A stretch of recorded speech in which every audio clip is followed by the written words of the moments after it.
नमस्कार, हम रिंकू तिवारी दुबई से स्वागत बा आप सबके हमारे चैनल पे। आज आप सबके एगो झूमर गीत सुनाओ तनी। आशा बा की गीत आप सबके पसंद आई और पसंद आवे तो लाइक और कमेंट जरूर करे ब्लॉगिन। और चैनल के सब्सक्राइब नहीं की कैले तो कृपया आप सब चैनल के सब्सक्राइब करें कि जब भी हम गाना अपलोड करें तो सबसे पहले नोटिफिकेशन आप सबके मिले।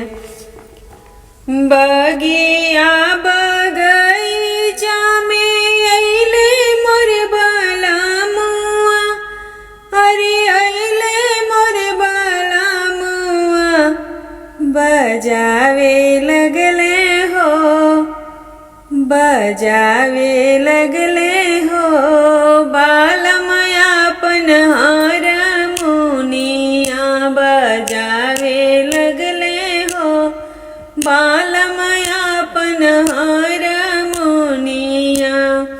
बगिया बगैचा में अइले मोर बाला मुआ, अरे अइले मोर बाला मुआ, बजावे लगले हो, बजावे लगले हो, बालमया अपन हारमोनिया बजावे लगले हो, बालमया अपन हारमोनिया बजावे लगले हो, बालमया अपन हारमोनिया। बजावे हारमोनिया जुटावे सारी दुनिया, जुटावे सारी दुनिया, लोभावे लगले हो, राजा मालिन के बेटियुआ पटावे लगले हो, राजा मालिन बेटियुआ लोभावे लगले हो, राजा मालिन बेटियुआ।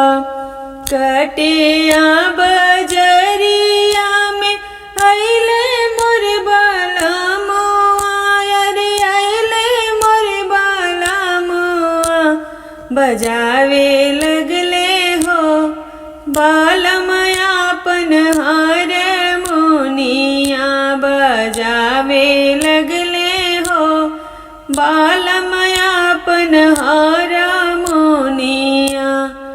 भोरे बजरिया में अइले मोर बाला मुआ, अरे अइले मोर बाला मुआ, बजावे लगले हो, बजावे लगले हो, बालमया अपन हारमोनिया बजावे लगले हो, बालमया अपन हारमोनिया। बजावे हारमोनिया जुटावे सारी दुनिया, जुटावे सारी दुनिया, पटावे लगले हो, राजा बबलू जी के बहिना पटावे लगले हो, राजा मोनू जी के दीदी पटावे लगले हो, राजा बबलू जी के दीदी।